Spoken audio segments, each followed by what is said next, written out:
Prime Minister Datuk Sri Najib Tun Razak had announced that Malaysia would open its doors to 3,000 Syrian migrants over the next. The capital of Kuala Lumpur has one of the world's largest populations of people seeking asylum.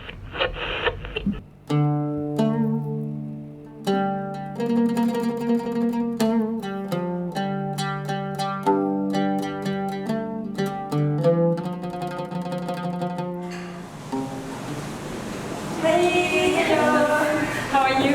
This is Shirin. Hi. Hi. Hello. I'm okay. Please welcome. We are doing a documentary about women refugees, and we're looking for women refugees who can comfortable with camera, talk with us, and show us her life. Like allow us to spend a couple of weeks with her, talk about their life, their problem, their background, and everything. So we thought you may know someone here because since you're working with them, right? Yeah, so we are working with 4 different groups of women. Yes. Most of them stay here in KL.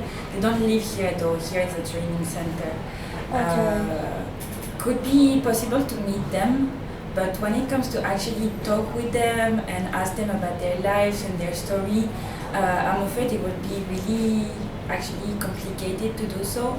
What they've been through is very traumatizing. They went through their story, whatever the reason is why they come here to follow their husband, to find a new job, to flee the violence in their country, it's always a trauma.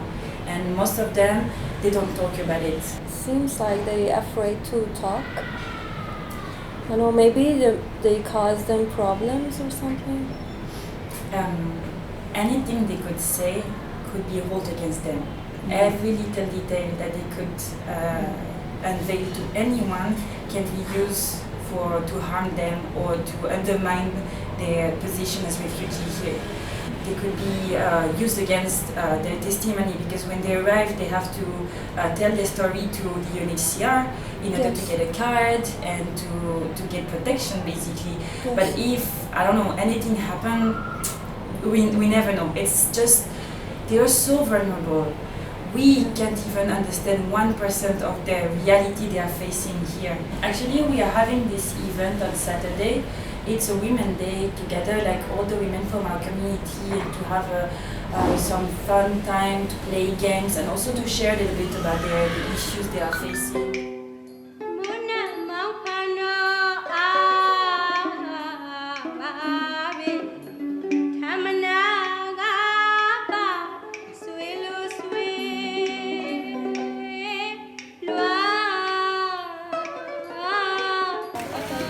Since no one wants to talk, Okay, everybody knows. let's do that next week.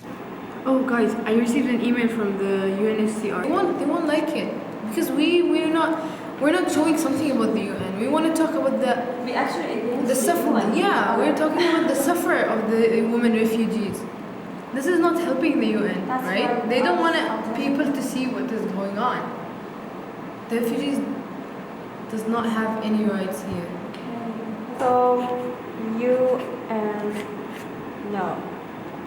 Guys, don't forget we have a meeting with Tony and Yusuf, and they said they have a friend. You coming here? We have a meeting. أهلا مرحبا. تمام، كيفك؟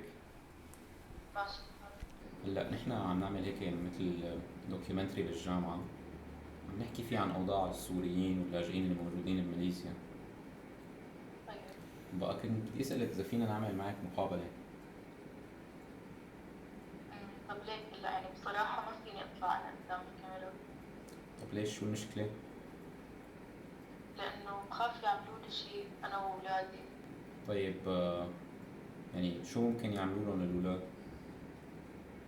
يعني ما بعرف، بس بخاف يعني، خصوصا إنه أنا عم بشتغل بمطعم وما معي إقامة، يعني يمكن يضروني أنا وأولادي. يعني أنت هلا هون قاعدة مخالفة؟ أي ما معي إقامة. طيب إذا كمشوكي شو ممكن يصير؟ بخاف يحبسوني ويمكن يدفعوني مصاري كتير، وبخاف كمان ياخذوا أولادي مني، لأنه من قبل في حدا طلب مني هيك طلب وندمت صراحة إني قبلت إنه ساعده بالمقابلة، لأنه بلش يبتزني وصار يطلب مني شغلات مقابل إنه ما يخبروا عني للشرطة. طيب وهلا إذا دريت الشرطة بس بتحبسك ولا ممكن ترحلك كمان؟ في احتمال يرحلوني على بلدي لأنه ما معي إقامة، والمشكلة إنه بلدي ما عندي فيها حتى بيت، يعني كل شيء فيها تدمر. يعني خلاص ما فيك ترجع على سوريا؟ لا ما فيني أرجع، يعني قاعدة أنا هون لجوء وما فيني أعمل شيء. What did she say? Well, she said like she's too afraid to do this. Yeah, because someone else tried to, like, she was in an interview before, and then they started blackmailing her, asking her to do stuff, so they won't tell the police about her.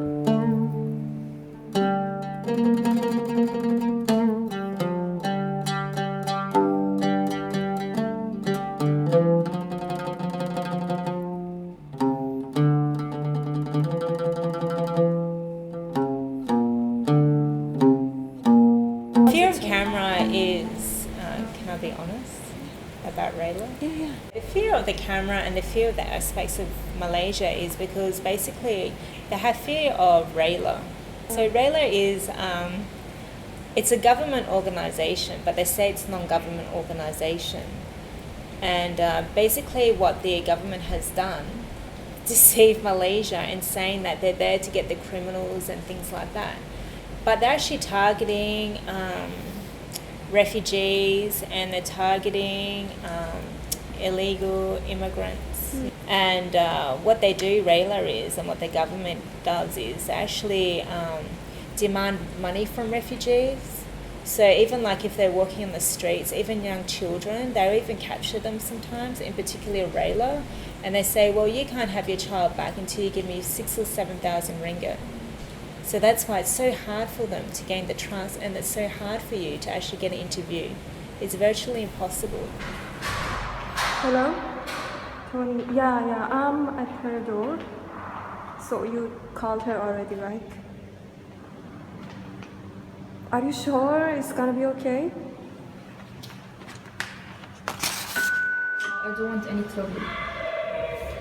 Look, it's not any trouble. You know, we are doing it for only a school project, and even if you think you're not comfortable, I can censor your face or... No, I'm very sorry. I really don't want any trouble for me. Sorry, no.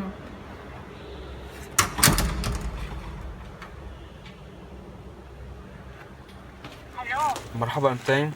هلا مرحبا. كيفك؟ الله يسلمك، كيفك انت؟ الحمد لله تمام ماشي الحال. نحن صرنا عند السكن، بتحبي نطلع هلا ولا بعد شوي؟ لا هسه عارفة أنا بس أحط على راسي. يلا. حياتي بماليزيا بدأت من أول ما طبعا هي الحياة بدأت بصعوبتها من أول ما بدأت الأزمة بسوريا. كانت كتير صعبة، وكانت الظروف خصوصا أنا بالمحافظة سيطرت عليها داعش. هذا الشيء اضطرنا إنه نفكر إنه نطلع، يعني يعز علينا إنه نطلع من بلدنا، لكن الظروف جبرتنا.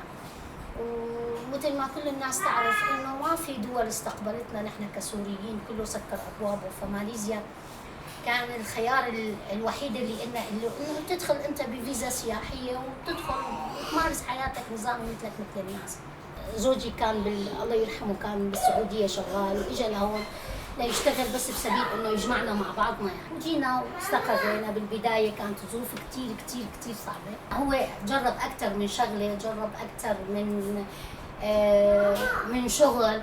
الرواتب كانت كتير قليلة، فهذا الشيء دفعنا لأنه إيش؟ لأنه نفكر إنه نشتغل نحن ببيتنا، نطلع من بيتنا. بدأنا بشيء بسيط جدا ب 250 رينجت. وأنا بالأساس عندي هواية بالحلويات، مو بالطبخ، كانت حلويات، وهو بالأساس شغال بمطعم. شوي شوي صرنا نشتغل بالطبخ، صرنا عمل صفحة على الفيسبوك، صار يستقبل اوردرات وطلبات على الهاتف. لما صار ينعرف هو، لما صار الاكل يروح للناس والناس تحكي لبعضها انه الاكل طيب، انه شيء حلو كذا، يعني كان او بدايه شغلنا بس لاجار البيت ولمصروفتين فقط. يعني اي شيء إلنا نحن مركون على جنب، ما فينا اي طلب او شيء مؤجل، ما ضروري يعني، المهم مصروفتين والمهم مأمن حياتين.